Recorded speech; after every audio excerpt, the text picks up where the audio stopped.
everyone. I'm Kimberly Guilfoyle along with Leslie Marshall, Eric Bowling, Andrea Tanteros, and Greg Gutfeld. It's 5 o'clock in New York City, and this is The Five. We have a very busy show for you. We are 5 days to Iowa, and the knives are out for Ron Paul, let me tell you. Plus, could Harry Reid and Nancy Pelosi be on the outs in Washington in 2012? Yep, that's what Karl Rove thinks.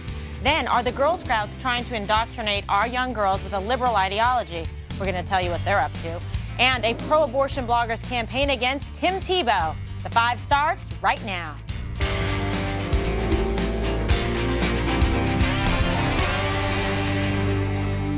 Our top story tonight, some bad news for the White House. Rasmussen reports has Mitt Romney with a 6-point lead over President Obama in a 2012 matchup.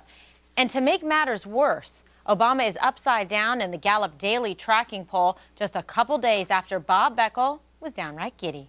Only 41% approve of Obama, 50%, I don't think so. All right, Andrew, what do you think about these numbers? I think he's in big trouble. I think he saw a very short-term bounce because Democrats were starting to rally around him, and the payroll tax, the optics of that fight helped him because he stayed out of it. But now, look, he's got to deal with an economy that he hasn't fixed. And contrary to what Democrats say, it's still in the gutter. So I also think that the reason for this is Mitt Romney has hid in the tall grass for a long time. He's remained unscathed. In Iowa, everyone else is killing each other, which is why I think he's been able to hold his position. So that benefits him. But something's interesting.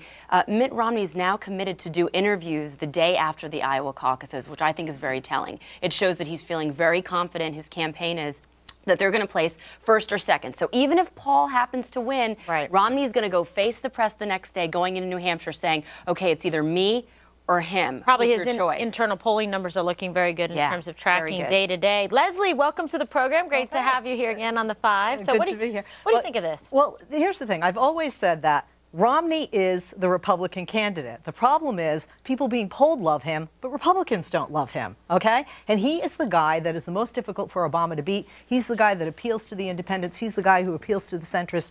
He's the guy who appeals who is going to determine this next election. I'm not worried about these poll numbers, though, because last week Bob and I were doing the happy dance, and I think I might be doing it next week again. Eric, any happy dance? Well, no, Obama's doing the happy dance. He had a 3-hour dinner last night after a 4-hour round of golf. So why not do that? Are you following him around? It's getting awkward. You know, this Gallup poll that Bob was doing the happy dance, by the way, it was 2 days ago that he was doing the happy dance.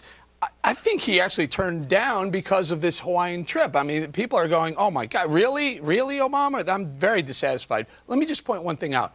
There was a poll released today about likely Republican voters' dissatisfaction with the whole field. Came out at 46%. This time, 4 years ago, it was 11%. So there's clearly room for someone who may not even be in the lead or hasn't been in the lead yet to take over and get a big percentage of the vote. Greg, I see a smirkiness on your face. Well, here's the deal. We're talking about two polls here. Obama's job approval poll, not that interested in it because the fluctuations are a little bit this way, a little bit this way. It's like watching Gramps try to parallel park.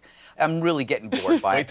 Wait till hear broken glass. Yes, wait till Gramps hits the curb and the car behind him. Now, about Mitt, you know what Mitt is? Mitt is a can of beer. When you wake up in the morning and you see that full can of beer, not ready for it. Then around lunchtime, that can of beer is starting to look pretty good. Then by dinner, you want that can of beer. America is looking at Mitt and saying he's the can of beer. A lot of people are looking for vodka. I got news for you. Vodka, you know what, gin, they don't want to chug that beer. And I think they stopped drinking entirely. If beer is the only thing left on the table, I'm going to funnel that beer if the other choice is Barack Obama. Can you tell we're getting ready for New Year's? Time out. You said something very important.